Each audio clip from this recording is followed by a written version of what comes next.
मी सुरुवातीला भात शिजून घेणार आहे. त्यासाठी मी 1.5 लिटर पाणी उकळायला लावलंय. त्याच्यामध्ये एक अर्धी वाटी वाटाणा टाकून घेते. अगोदर एक 5 मिनिटं वाटाणा मी हा शिजून घेणार आहे. 5 मिनिटं हा वाटाणा मी शिजून घेतला जरा थोडा. त्याच्यामध्ये एक अर्धा लिंबू पिळून घेते. त्याच्यामध्येच ही लिंबाची फोड टाकायची आहे. मीठ 2 ते 3 चमचे मीठ घालते, कारण मी अर्धा किलो भात घेतलेला आहे.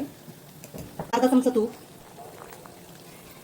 तांदूळ हा मी अर्धा तास भिजत ठेवलेला होता, तो आता मी टाकून घेते त्याच्यात.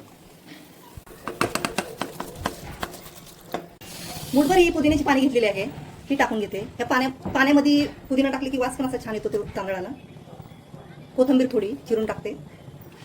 पाव चमचा हे मी शहाजिरं घेतलेलं आहे, ते टाकून घेते.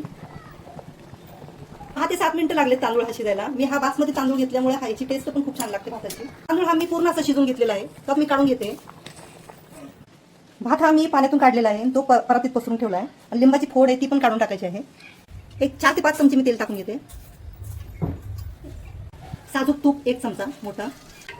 2 ते 3 तमालपत्र, मोठी विलायची, 5-6 हिरवी विलायची, दालचिनीचे 2 तुकडे, मिरं, एक 5-6 मिरे आणि 4-5 लवंगा. हा कांदा एक 4-5 मी पातळ कांदे चिरून घेतलेले आहे, ते टाकून घेते. कांदा लाल होईपर्यंत हा मी परतून घेणार आहे. 1 चमचा आलं लसूण. कांदा लाल झालेला आहे, आता मी त्याच्यामध्ये भाज्या टाकून घेते. हे अर्धी वाटी बीन्स घेतलंय, अर्धी वाटी फ्लावर, अर्धी वाटी गाजर. भाज्या 5 ते 7 मिनिटं मी शिजून घेणार आहे. 1 चमचा मीठ टाकून घेते भाज्यांना, कारण आपण तांदळाचं मीठ टाकलेलं आहे. 5 ते 6 मिनिटं ह्या भाज्या शिजायला लागलेल्या आहेत. आता मी गॅस बंद करून घेते.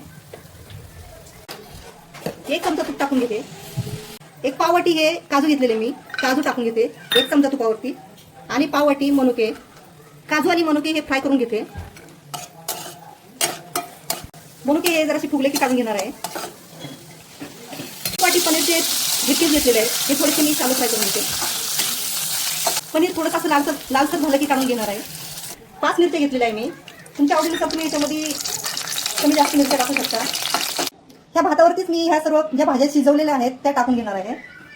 त्यामुळे जो आपला अख्खा तांदूळ आहे तो पण अखंड राहतो. ही सर्व भाजी टाकून घेणार आहे.